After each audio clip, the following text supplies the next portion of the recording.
Welcome, my lovely sisters and brothers. Today I will do an extra live book reading, um, and we are continuing with the book, The Story of Isis and the War on Bloodlines, written by Wes Penry. And we are going to dive into the Spencer bloodline, the House of Spencer, which is the house of Lady Diana. So we dive more into her life story as well. So let us continue, and I would highly recommend you to listen to part one and two, who are titled The Windsor Bloodline, part one and two. All right. The Spencer Bloodline. Now, while having having addressed the Jewish subject, let us dig into the Diana Spencer bloodline. She had a quite interesting lineage, and there are a few mysteries around Diana in that respect. So let us dive into this storyline. The early life of Diana Spencer. Diana Spencer was born in 1961 to Francis Shand Kidd, who lived from 1936 to 2004, born Frances Ruth Roche, which sounds like a Jewish name very similar to the Rothschild. I have tried to find a Jewish connection in Frances Roche's case, but I have found no Jewish connection to that particular name, except some mentioning of Frances' Jewish connection in a book by Tina Brown called The Diana Chronicles. And here is an excerpt of this book. In her book, The Diana Chronicles, Tina Brown claims that Princess Diana's Jewish mother, Frances Shand Kidd, had relationships with a Jewish banker called James Goldsmith, while she was married to Earl John Spencer. She argues that Diana, who was born in 1961, was the illegitimate child of Goldsmith and was not the real daughter of Spencer.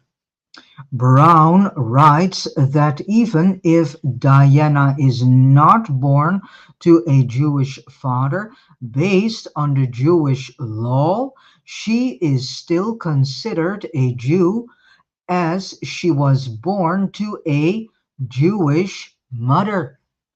I have not read the book, making me unfamiliar with the sources Tina Brown is using for her statement.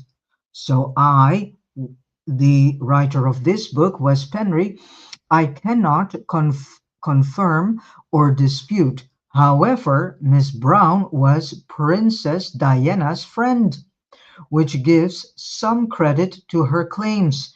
If her sources are only her verbal communication with Diana, it is, however, difficult to verify her claims. A potential Jewish connection would have given an extra spice to the Diana-Charles marriage, because the Jewish bloodline, as we know, is that of Shem, which in turn is of the Marduk-Isis gene pool. The book can be ordered from Amazon. Others claim that one of the two branches of the Spencer family is Jewish, that these two branches were mingled, and that Diana belonged to both. So here an excerpt. Diana Spencer, the later and late Princess of Wales and international icon, was born into an aristocratic British family, the Spencer family. Interestingly, Diana was also related to the Jewish Spencer family, a prominent and wealthy dynasty of European bankers. The link between the two branches of the Spencer family was established more than 2 centuries ago, when a branch of the Jewish Spencer family emigrated from Germany to England.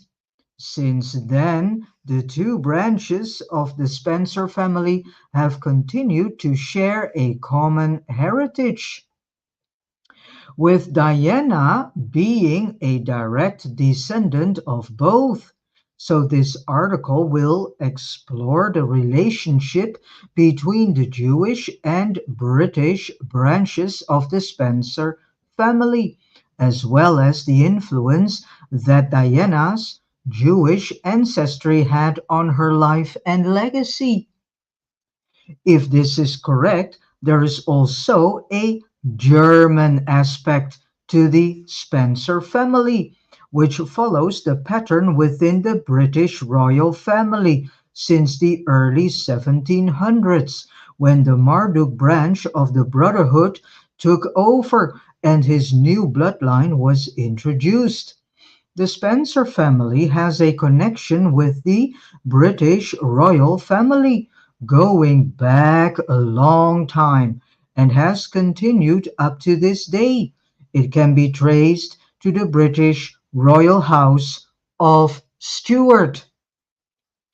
Through the marriage of Princess Diana's grandparents, John, the seventh Earl Spencer, and Lady Cynthia Hamilton, the Spencer family enjoys a uniquely comprehensive range of descents from the royal house of Stuart that ruled in Scotland from the late 14th century and in all of Britain from 1603 to 1714.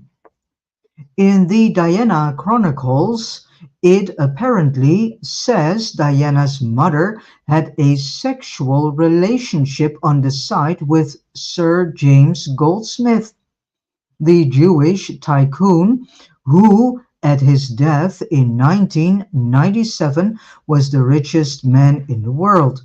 There are many pictures with Diana and Goldsmith being together, and she visited him at the hospital when he was dying from pancreatic cancer in 1997. So, Tina Brown claims Diana was his daughter, not Earl Spencer's. The same claim is done at radaronline.com based on what Miss Brown wrote. Prince Charles was also Diana's second cousin, and she was blood related to the current Queen Camilla of Great Britain, King Charles III's queen consort. Another potential clue that it might be the case that Diana was born out of wedlock is that the Spencer bloodline is full of redheads, and Diana's siblings have red hair. Diana's true hair color, however, was neither red or blonde, but auburn, and there are those who have said that she resembled James Goldsmith. Diana is the name for Isis in ancient Rome, as those who have read the West Penry papers might recall.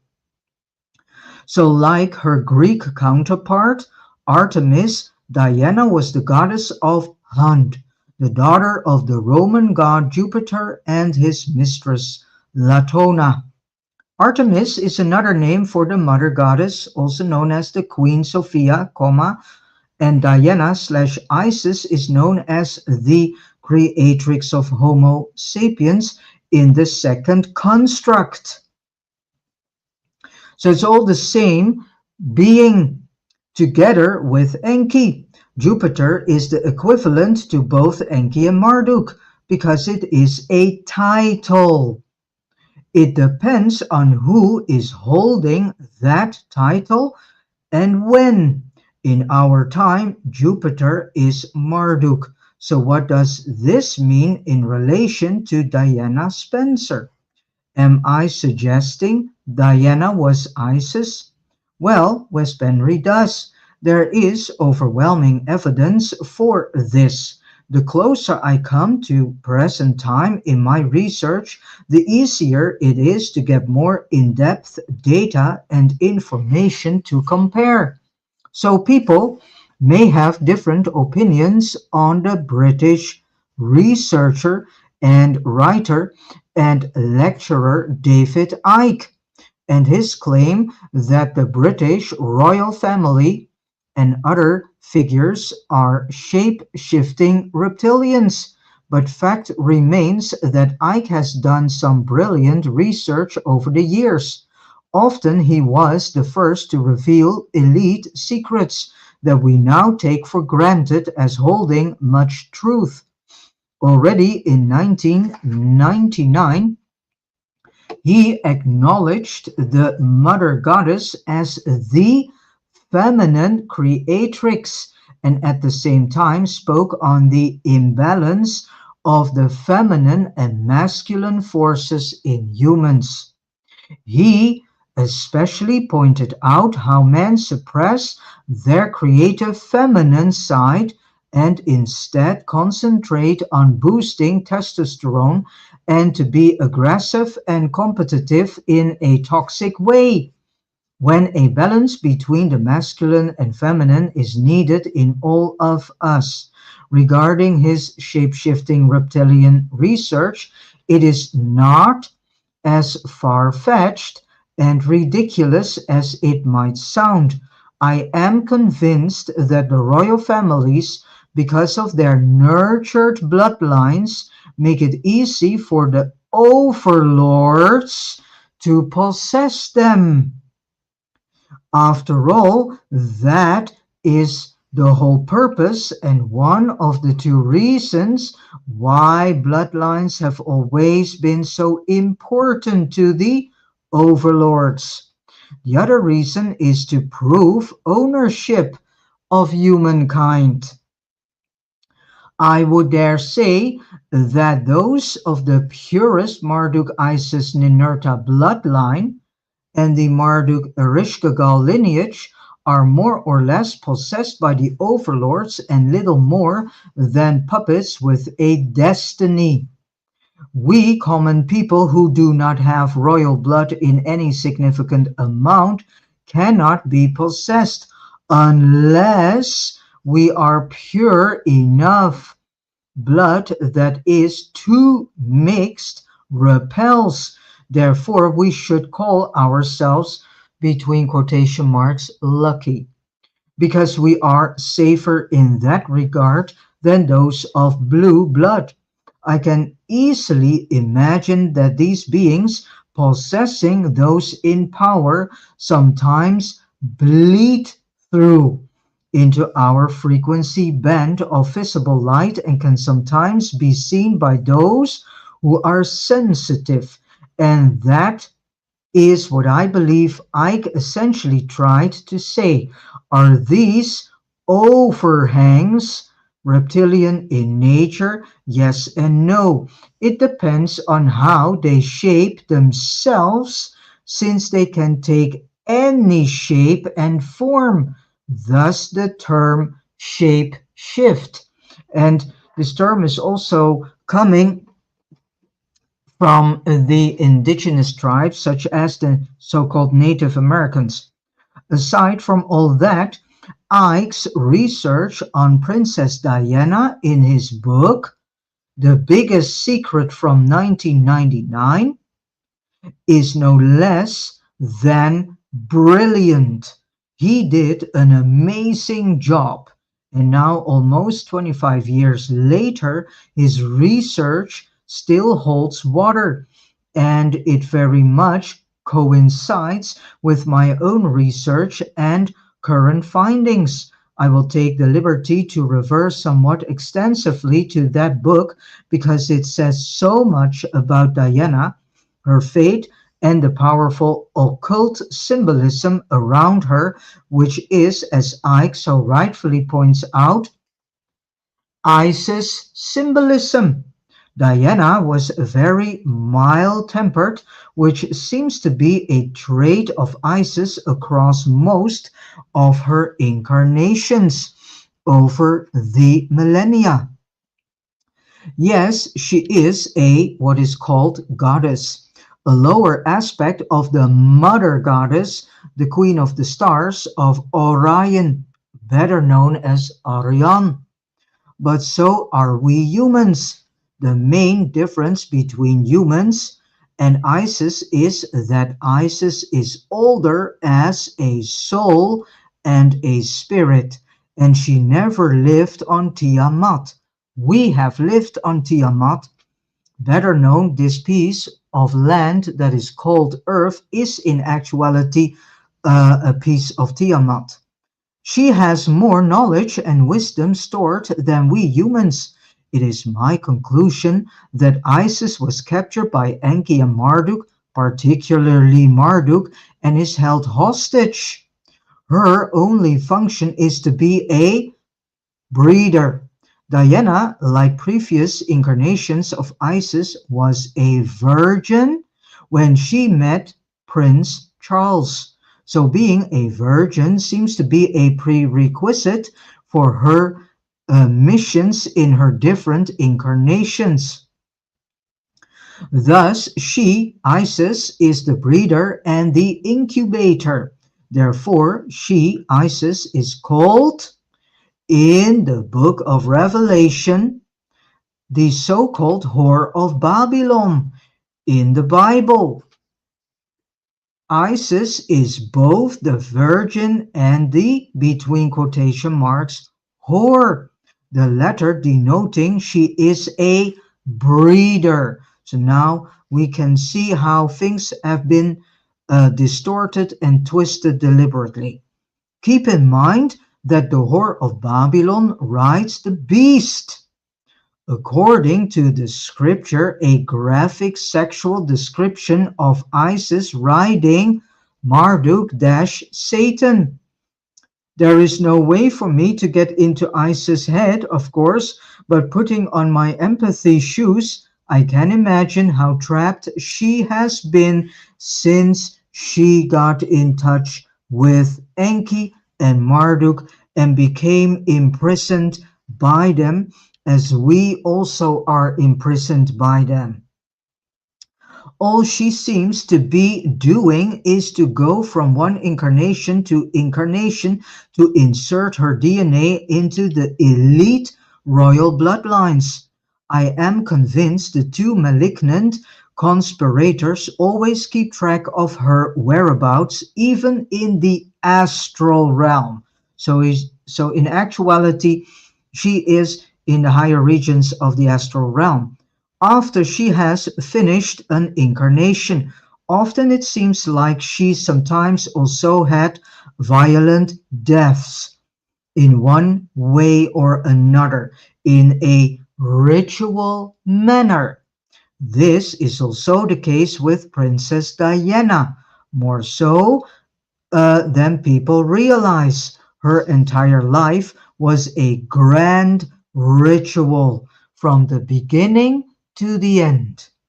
There is no reason to put Isis on a pedestal as some mighty so-called goddess of the universe. She is just like us, albeit she is highly trained in the Orion Sciences.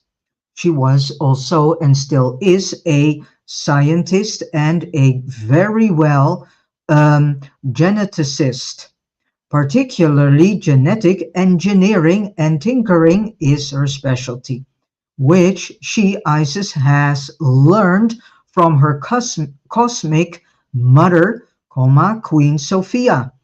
I would suggest that her artificial soul was programmed in the astral by the overlords before each incarnation, so she knew what to do and what qualities she had.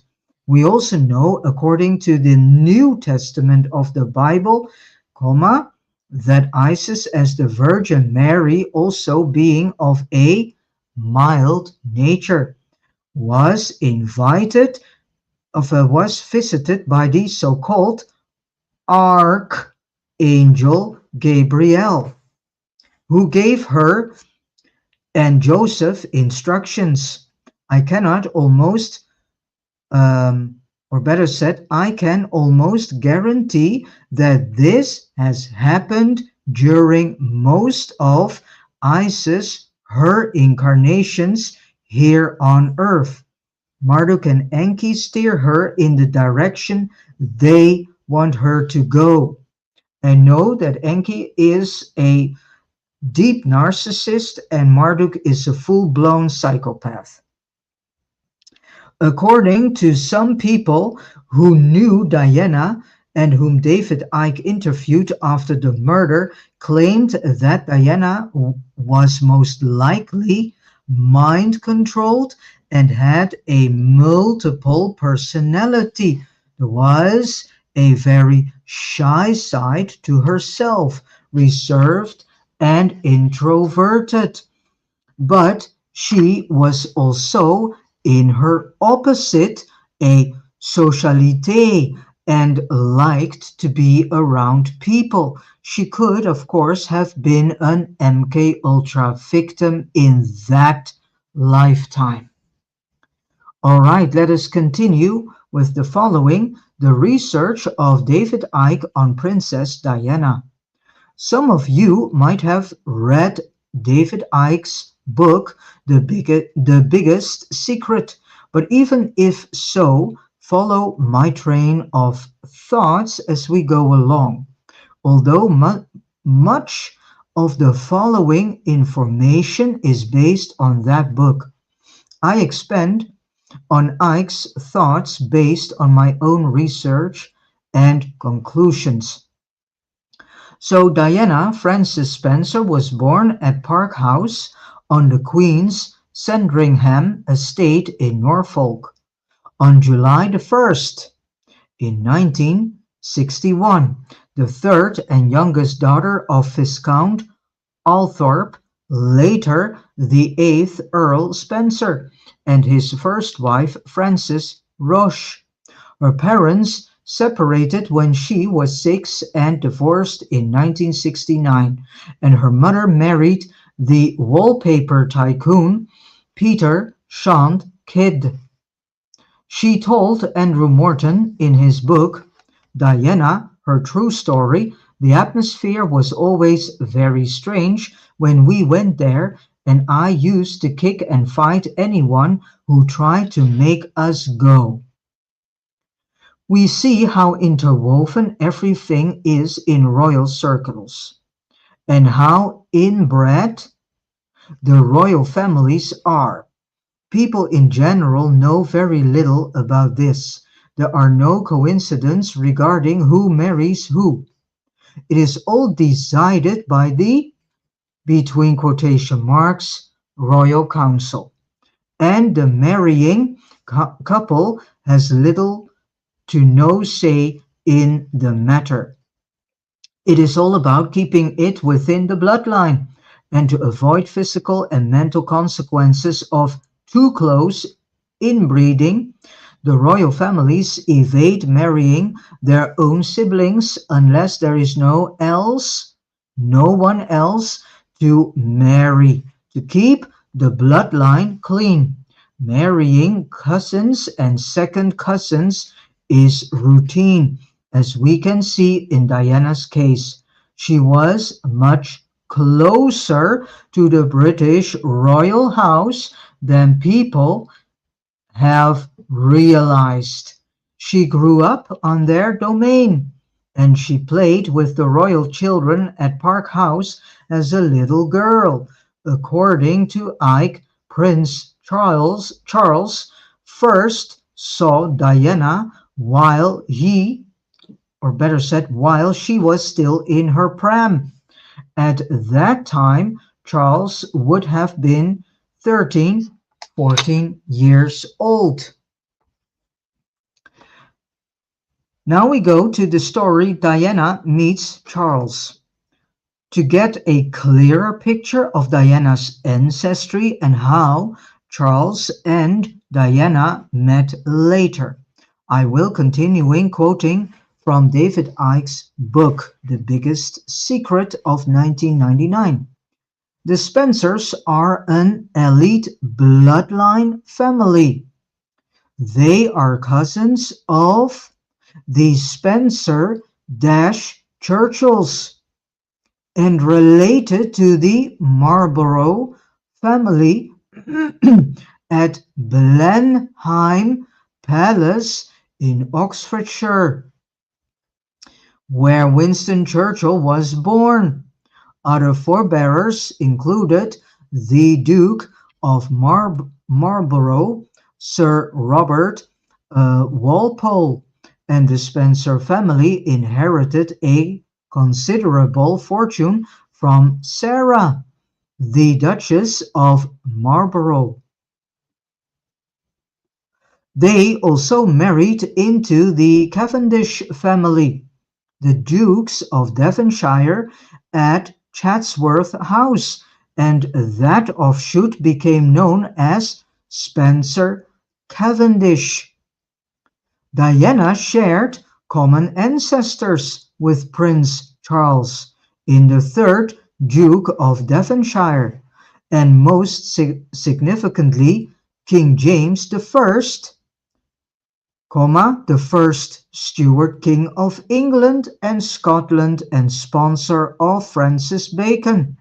It was King James who played a highly influential role in the expansion of the Brotherhood, the formation of the Virginia Company, which still controls the United States of America, and the creation of the King James Version of the Bible.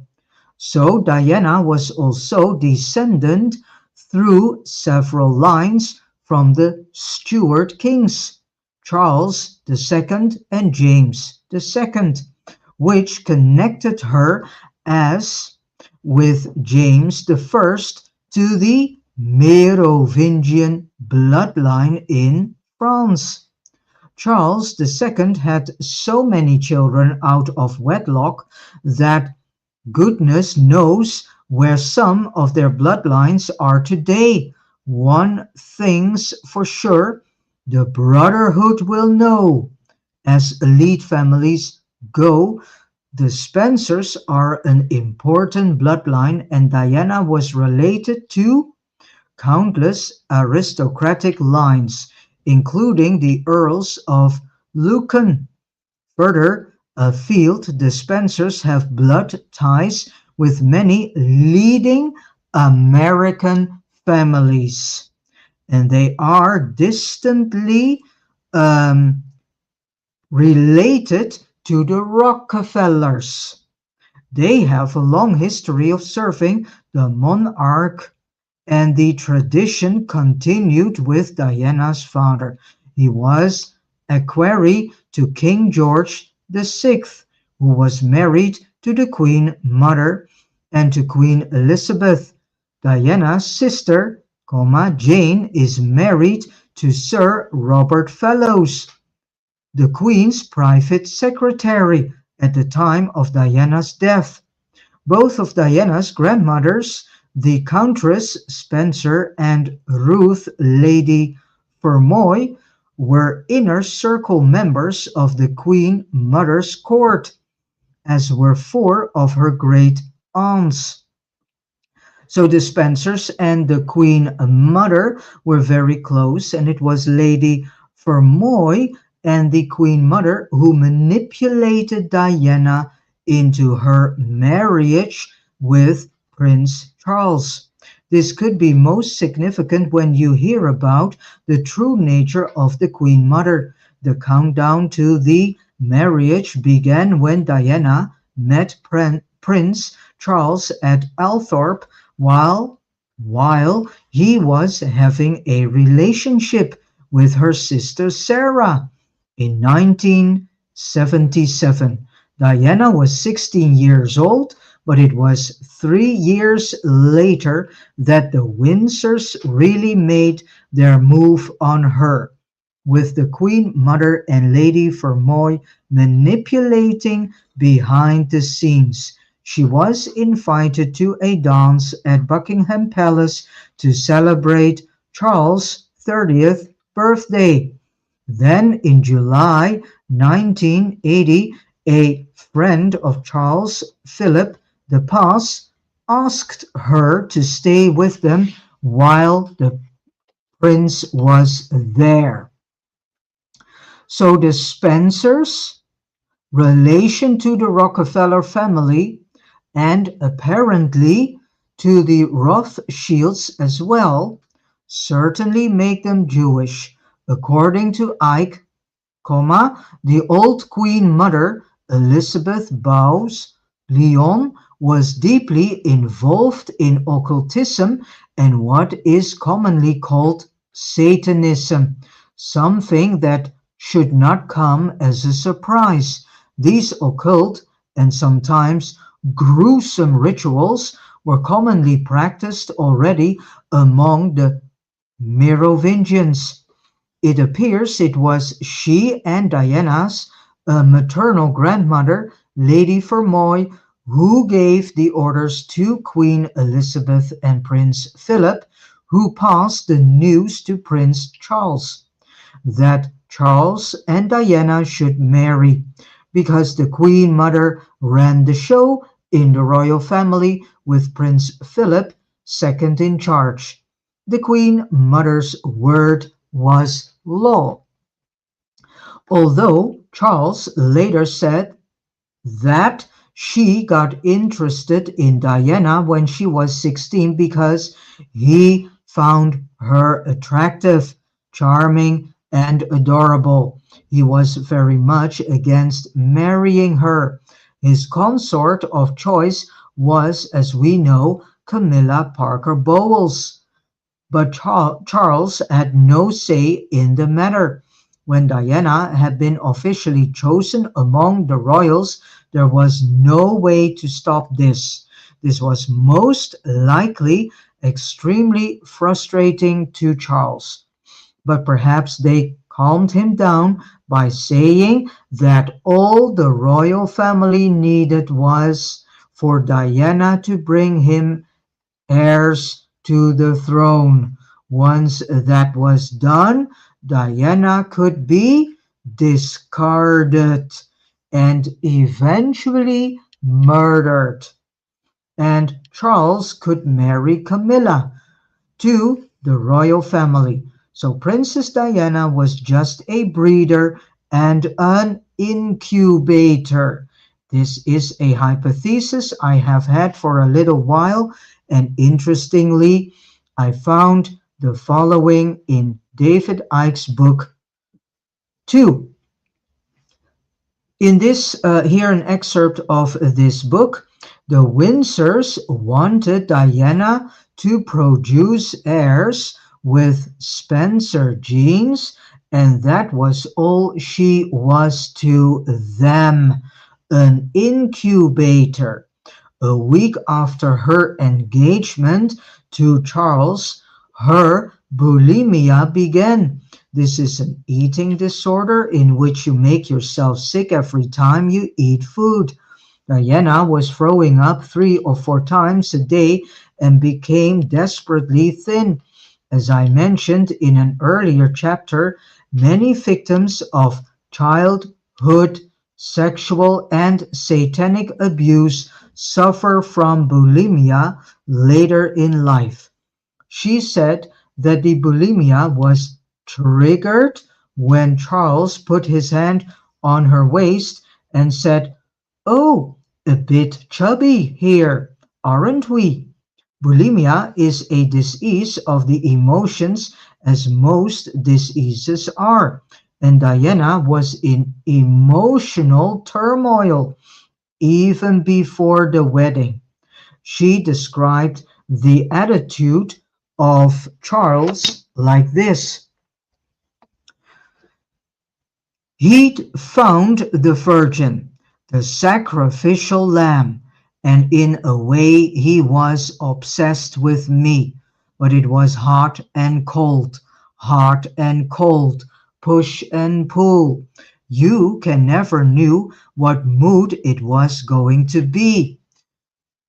Up and down, up and down. He was in awe of his mama, intimidated by his father, and I was always the third person in the room.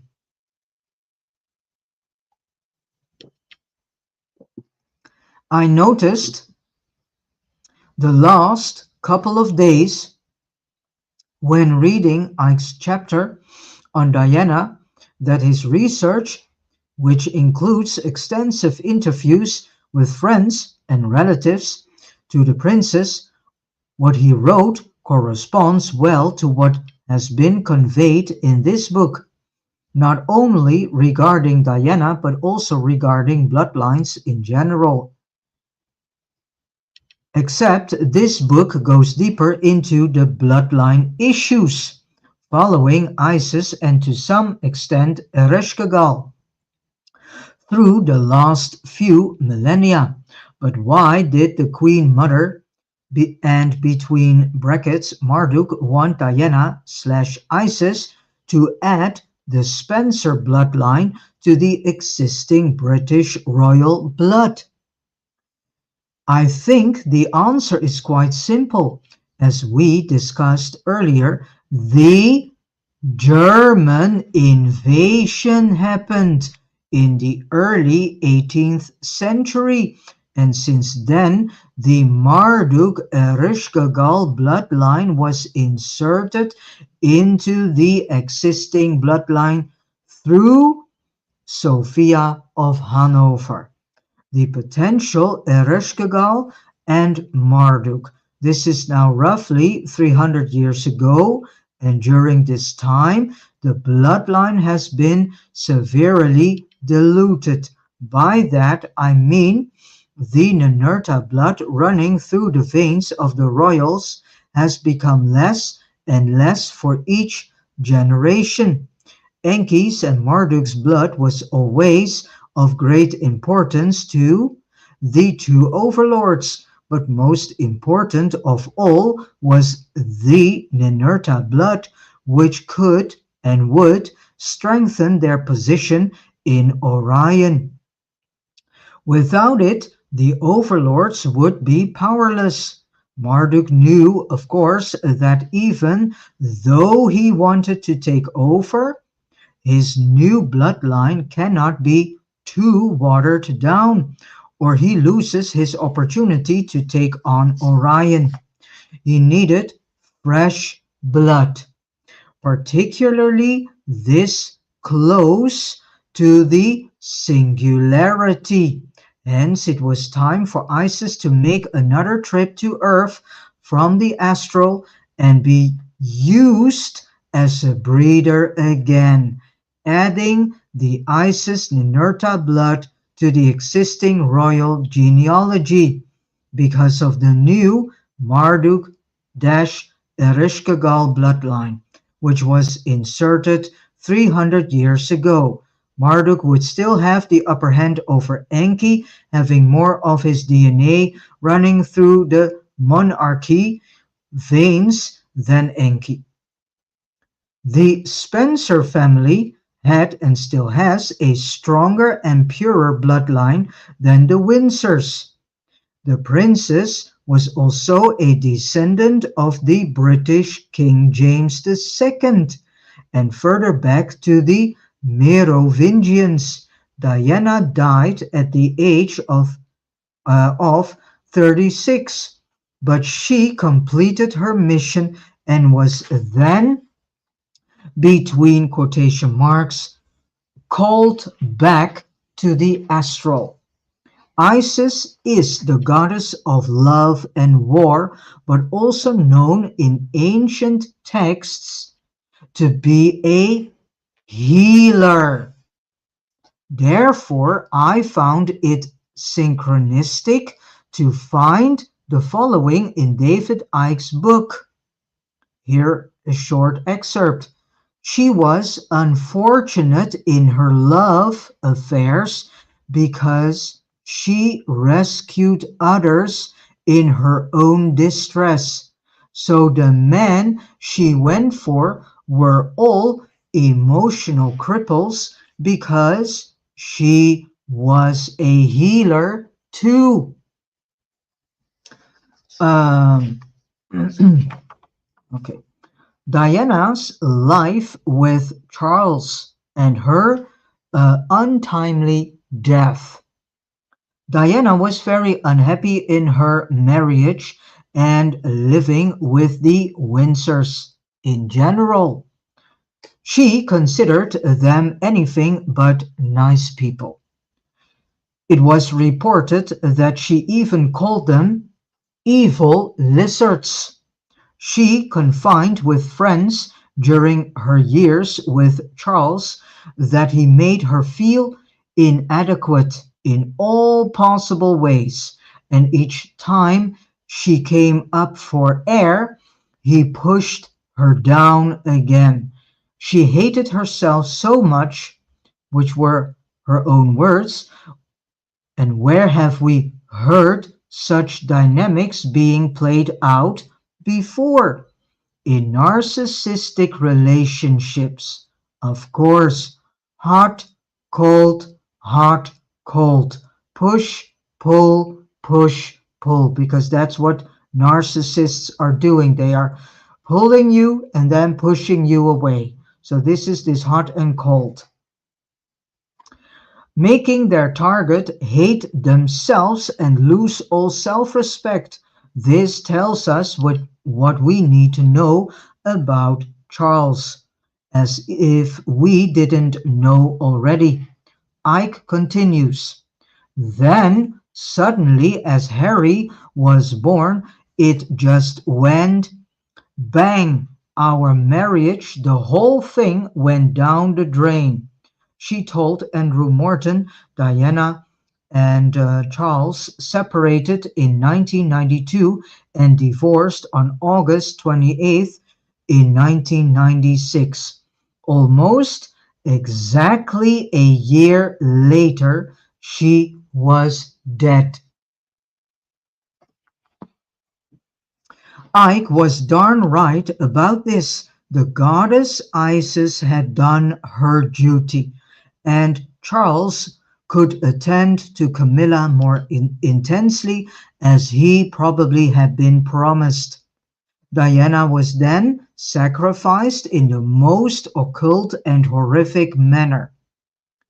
Ike makes a compelling and very believable case of Diana's death, and in following the symbolism and the timeline from her Paris visit until the car slamming into the 30th pillar, near and below the temple of Diana/Isis,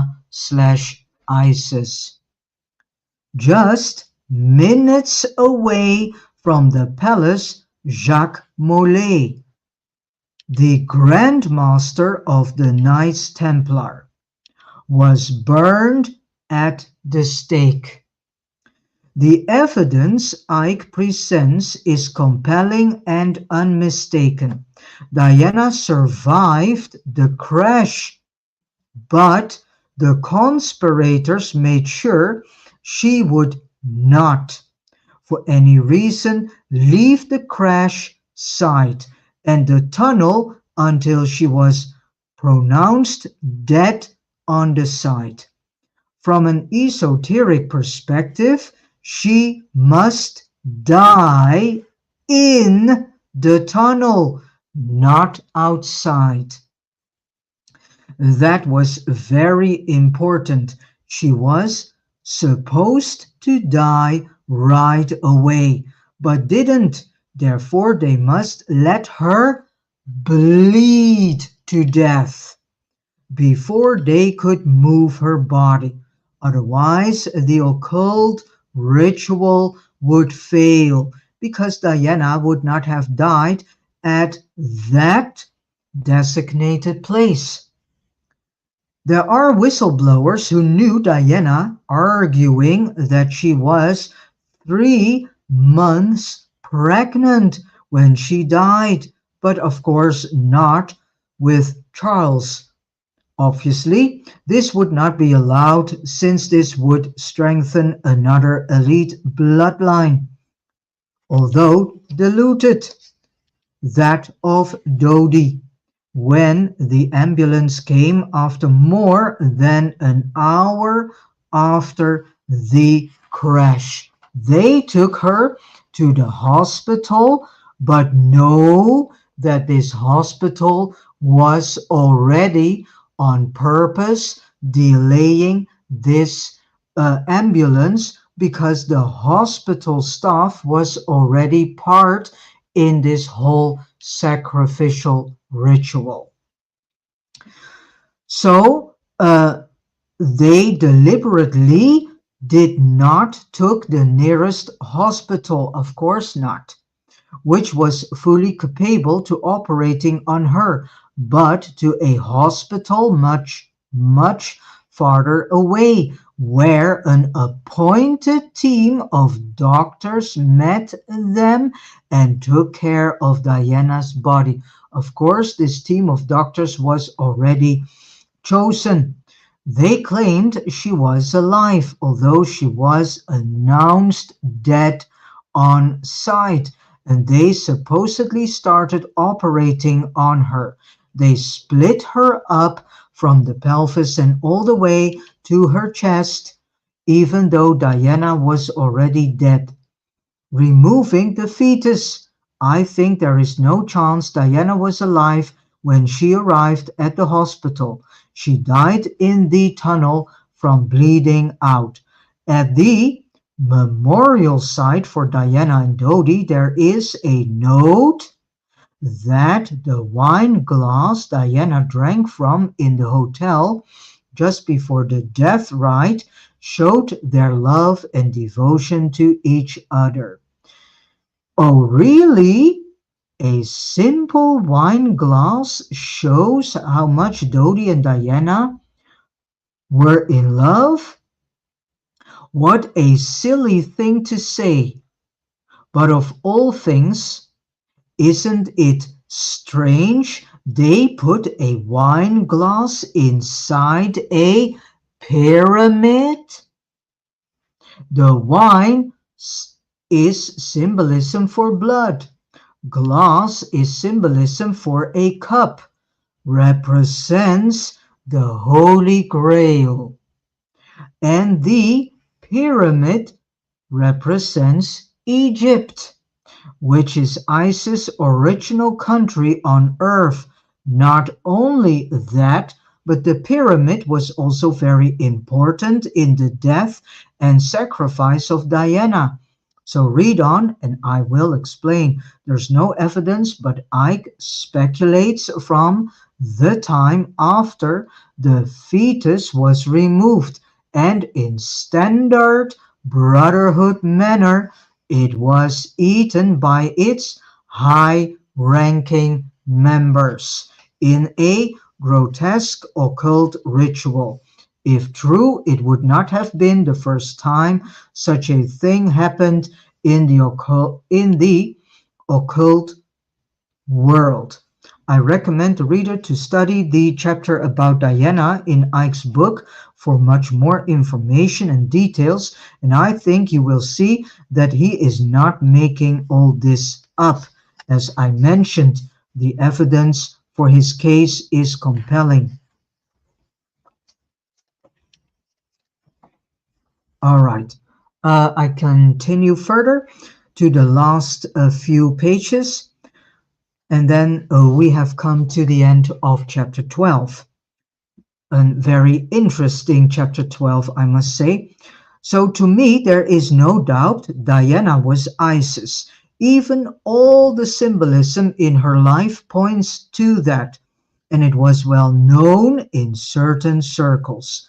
All this occult effort was not done because she was just a somebody.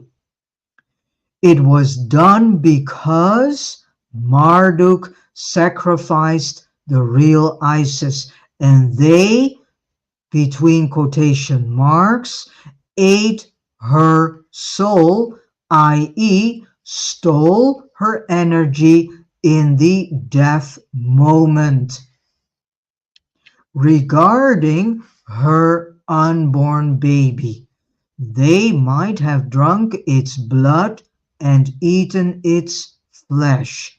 If this is true, I think it was urgent that Diana got to the correct hospital as soon as possible after she was pronounced dead.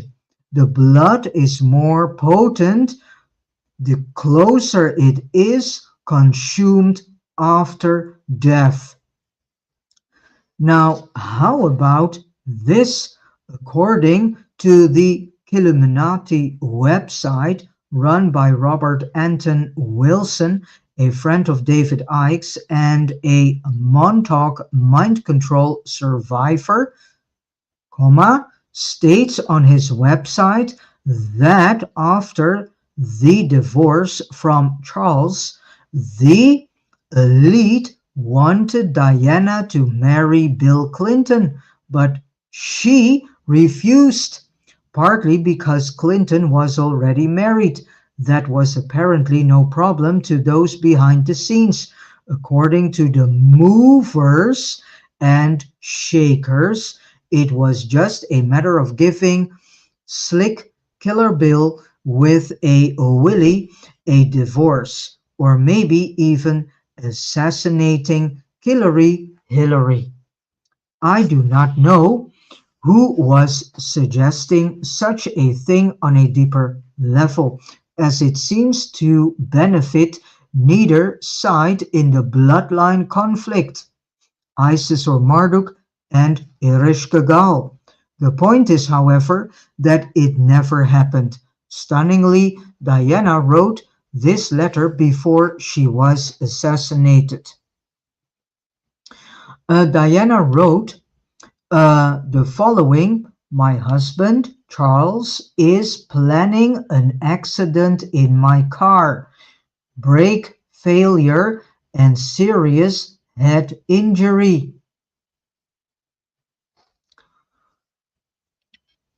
So she was ritually murdered by the royal family. So it seems obvious that Diana knew about the plot beforehand, but probably felt helpless preventing it, not knowing when it was going to happen. The royal family found out Diana was pregnant and they did not want her pure blood to be mixed with Egyptian blood, which would make the Egyptian dynasty more powerful. Therefore, it seemed like a good idea to kill Dodi, Diana, and her baby in one go. And they got rid of that problem. He who controls Diana controls the world, as Wilson says on his website, with Diana as Isis. I would agree that is correct.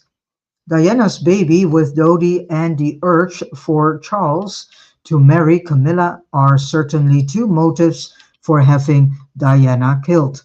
However, I doubt the ritual murders were planned by the royal family. So Robert Anton Wilson points out in a video on his Illuminati website what the word monarch means on a deeper level, which directly attunes to what we are discussing. Monarch can be divided into two words, moon and arc, denoting the arc of the crescent moon, which is the symbol of Isis, the moon goddess, but is in the extension also a symbol for the ancient Druids, with Sir Winston Churchill as a member, dedicated to pagan, animal, and human ritualistic sacrifices to the so-called gods. This is practiced just as frequently today as it was in Druidic times. And as I have said elsewhere, the Germans were supposed to be sacrificed together with the Jews in Nazi Germany, so the gods could have a massive feast on human soul energy in quotation marks Valhalla, comma, the whole of the gods. Virtually all secret societies use the skull and crossbones as one of their symbols, representing death and sacrifice. We also see Mary Magdalene in paintings with the skull in her hand or besides her. Jesus, his skull. Well, I told you the painters were initiated.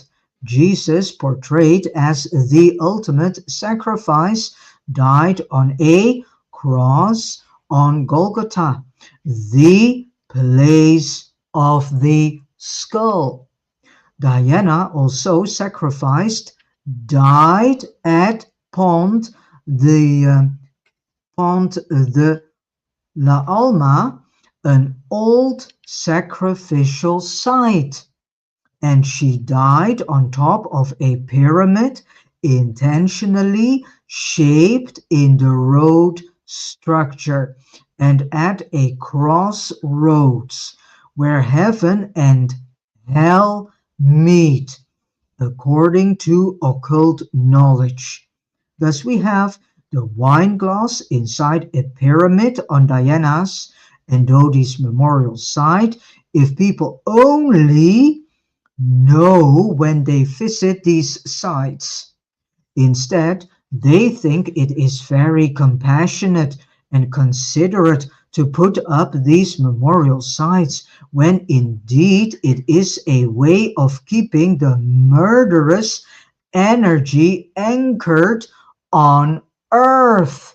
And we have a lot of these memorial sites. So people need to realize that if you visit memorial sites, what you in actuality do is participating in keeping the energetic lines of the murder still connected to Earth, and showing the agenda in plain sight in the form of symbols. So the same thing happened to JFK, who was killed at Dealey Plaza, which has the shape of a pyramid.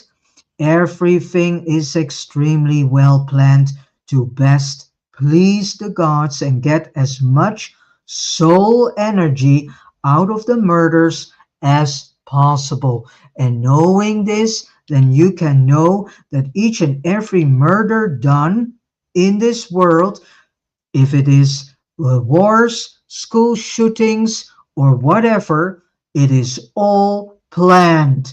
Nothing in this construct called Earth is at random done. Nothing. As of this writing, it is 24 years and 2 months since Diana was sacrificed. And if she incarnated again closely after her death, she would be 23 to 24 years old now. And we do not know where in the world she might be or if she is still in the astral. But it might be a good idea to keep our eyes open. Now we know her nature better and under which circumstances she incarnates. Usually it is when a bloodline somewhere needs to be announced with Ninurta's blood. This doesn't happen often these days because Marduk has other plans, including his new bloodline. Between brackets, I will eventually end this chapter, however, with a plausible explanation why they used Isis/Diana to boost the British royal family bloodline. If we see a big change in a royal bloodline somewhere in the world, we may suspect to see Isis or Ereshkigal there, respectively, depending on the circumstances. Unfortunately, ISIS is just as trapped as you and I are. But we at least have the opportunity to leave the matrix after this lifetime by exiting through the grid. ISIS might not. I am sure Orion knows what is going on with her, and so does Ninurta. So I suspect, but she is kept hostage by the overlords, so it is a delicate matter for Orion to rescue her if that is one of their plans. Isis worship amid Paris. All right. So far we have loosely followed David Icke's line of research. Let us end the history of the British royal family and that of Princess Diana with some occult significance to Paris and why they chose Paris as the death site for Princess Di. It was almost certainly because Paris is a massive occult center for Isis and Isis worship. It goes back all the way to the Merovingians who worshipped Isis as Mary Magdalene. I'm going a bit further due to time thing.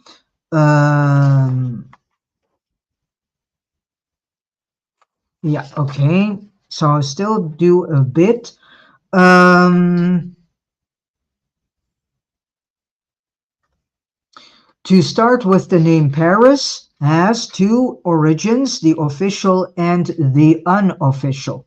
So the latter suggests the name comes from Bar Isis, the boat of Isis, because the first representation of the Dark Lady would have arrived on a ship going up the Seine to the Isle de la Cité or Ile de la Cité. This would explain why the coat of arms of the city has a boat in its arms. This is, of course, not the official explanation, but as the reader has noticed while reading this book, we have been lied to. Repeatedly, Paris has at least two stories. For example, here is the connection between the Merovingian kings, Paris, and Isis worship. The old charters of Saint Genevieve and Saint-Germain Saint-Germain-des-Prés mention it. They say that Clovis and Childebert, their founders, assigned them the remains of Isis and its temple. It is often significant. It is often signified, in the oldest chronicles of the capital, that Isis, mistress of the esoteric doctrine and of all the arts of magic, was venerated in Paris, either first in the island of the city itself on the site of Notre Dame. So this should question mark also the story behind the Notre Dame, Why is it that they have blown up the Notre Dame? Because the Notre Dame was, of course, not just like that in fire. That was a planned event. Or on the site where the Abbey of Saint Germain de Prés was subsequently built. Clovis and Childebert were both Merovingian kings. Moreover, the monk abbot of the cloister at Notre Dame considers Isis as the first protectress of Parisians. In a poem written in the ninth century on the siege of the city by the Normans. The official story of Paris and its history is conveniently removed from the school books and history books, occluding the fact that the entire city of Paris, since ancient time, is closely related to the Merovingian Mary Magdalene slash Isis worship. There is also no doubt Paris has a history of Egyptian deity worship, the land whence Isis originally came. We see the great Egyptian obelisk in Paris, and there are four pyramids built in front of the royal palaces in the central Napoleon courtyard. Moreover, the Americans gave Paris a Statue of Liberty to commemorate the centennial of the French Revolution. Of course, the founding fathers and the American and French revolutions were all about the bloodline moving west, and another branch of the Brotherhood in France being eradicated. The Statue of Liberty symbolizes Goddess Diana slash Isis with a flaming torch, the fire of the mother goddess, her creative ability to give birth to Jesus and to maintain the bloodline. All right. Um, then as last a little bit, yeah. Um, who killed Diana? The question still lingers, who killed Princess Diana? There is hardly any doubt she was killed. Was it Prince Charles? Was it a royal family conspiracy? As usual, we need to ask ourselves who benefits. Well, many people behind the scenes benefited. Prince Charles certainly did. And Diana suspected him of wanting to kill her. But so did Marduk. It could be either or, so we must follow our intuition. Although Charles benefited from the murder, my intention tells me, and my intuition, better said, tells me it was not he who ordered the murder. Marduk would benefit more, particularly when it became known that she was pregnant, possibly to further spread the Orion blood. She must be killed, and Marduk was most likely furious with her for interfering with his plans when she gave birth to William and Harry. So he wanted to get as much as possible out of the murder and orchestrated a complex occult ritual around it, which also could feed him loose from Isis and make her suffer, also showing her who is running the show. To me, it is more likely it was Marduk's minions, possibly from the CIA or the Mossad. And then as last, uh, Queen Elizabeth II as a mother goddess representative. So my Orion source pointed out to me that Queen Elizabeth thought she was the mother goddess representative on earth with the divine right to rule, which he added was of course completely erroneous. She had no permission from Orion to do so. Also, he said Elizabeth was not even royal anymore. Her blood was that of a commoner these days. She was still alive when he told me this. There was no royal blood left in her veins. What he meant by this, although I didn't understand it at that time, was that her blood was that of the Marduk Rishgagal, and that has nothing to do with Orion itself. Barely any Orion royal blood there. However, behind the scenes, the British royal family is not supporting Marduk. They are supporting Isis and the divine feminine.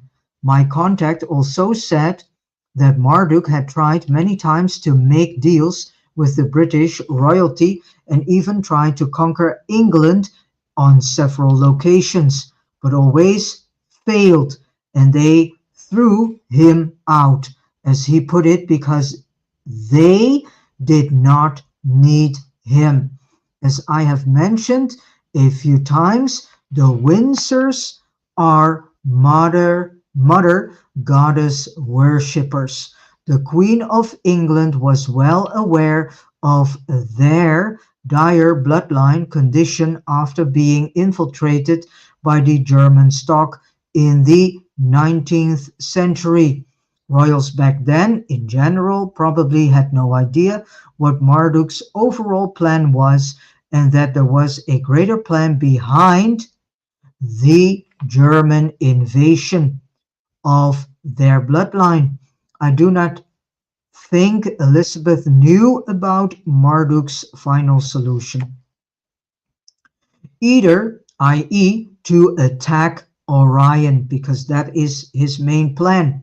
But she knew her bloodline was diluted and it needed a severe boost of Orion blood. She knew she couldn't get it. Her children couldn't get it, but her grandchildren could. Therefore, the Windsors once more took help from Germany, maybe for the last time, via Prince Philip, who through his connection apparently knew where Isis was. He married Elizabeth and they had children who were almost completely void of royal blood, including Charles, although Philip had some of it. However, it didn't matter. When Elizabeth and Philip both understood what they needed to do, they did what needed to be done. It was all about the future of the divine feminine bloodline.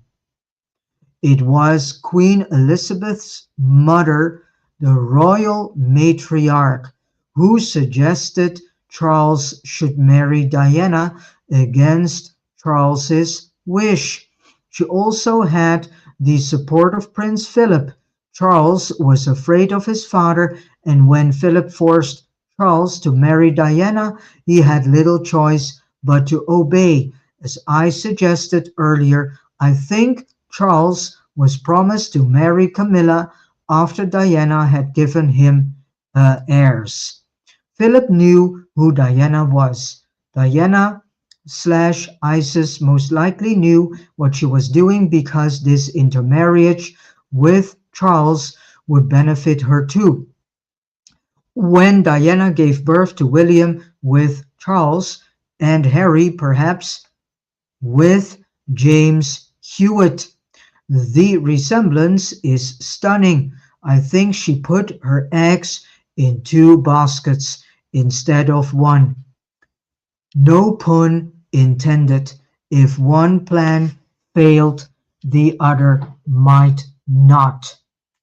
Whatever the case, both William and Harry married women of the bloodline. Kate Middleton has aristocratic blood through her forefather, and Megan has a royal blood too, according to the New England Historic Genealogy, Genealogy Society. Going back in straight line all the way to King Edward III, this means that all William's children are of full Marduk-Isis bloodline. Harry, depending on who his father is, has a similar situation. His children are also pure bloodline. Thus, the Orion bloodline is re-established in the House of Windsor. This of course benefits the British family, but perhaps also Isis, who can use this bloodline to exit the Matrix when it is getting too hot here. She can return to Orion by riding humans of her bloodline and take some humans with her. This is, of course, just a hypothesis. Either way, with Ereshkigal having taken Isis' place as the breeder and incubator. I am sure Isis was eager to take on the task as Diana Spencer to disrupt the satanic Marduk-Ereshkigal line and re-establish her Isis Ninurta goddess bloodline. Although Charles probably couldn't care less, his mother and father were stricter with their religion, both being Mother Goddess worshippers. Prince Philip also became a Master Mason of the Grand Lodge of Freemasonry in England, which is very significant, which we shall see soon. All right. With this said, I have come to the end of this chapter 12, all about the English royal house. And it was a very interesting chapter, and I highly recommend you to also go through part 1 and 2. All right, thank you so much for tuning in through Facebook, Rumble, and YouTube, and for listening along. I wish you all a beautiful day filled with a lot of love, joy, wisdom, and revelations, all coming from your own spirit. And as last, I do a short piece of music titled Hope. If I can, yeah. So see you next time.